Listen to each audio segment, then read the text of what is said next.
nti ex wange yandeka giweredde ddala emyaka 2 naye kati amaze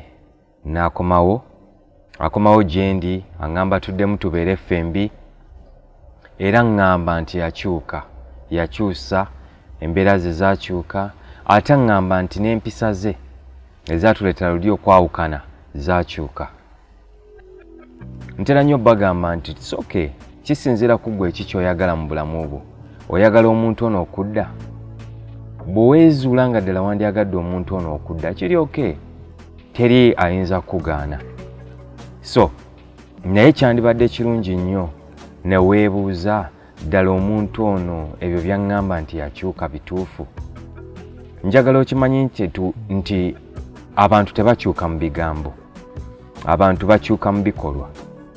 Nsobola okugamba nti nkyuse naye ebikolwa byange ne binjiwayo nga biraga nti nkyali kyekimu n'ekyo kye nnali emyaka 2 emabega.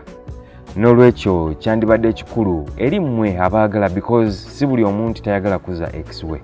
Waliwo abaagala omuzza nti ne bw'onoobagamba nti tekyandibadde kirungi ekyo tebaagala okiwulira, so bandyagadde bawulire nti waliwo essuubi ery'omuntu oyo okubeera mu bulamu bwo ate naaba nga akyuse. Essuubi eryo kituufu gye riri, wadde nga percentage yali eyinza obutabeera nnene nnyo, naye bwe kiba nga ggwe kwe kusalawo okwo okwagala omuntu ono okudda gy'oli, kyandibadde kirungi n'otawuliriza bigambo by'ayogera byokka, wabula ne weetegereza ebikolwa bye.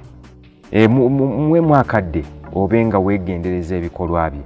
Ddala eyagamba nti akyuse mu bigambo, ebikolwa bye bimusapootinga oba ebikolwa bye bimuyiwayo. So ekyo kyandibadde kikulu nnyo.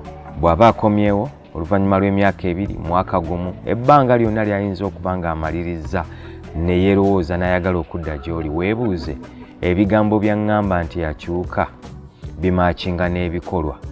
Okukyuka kw'omuntu tekuli mu bigambo wabula kuli mu bikolwa. Senga gamba nti akyuse naye ng'ebikolwa tebisapootinga, akulimba.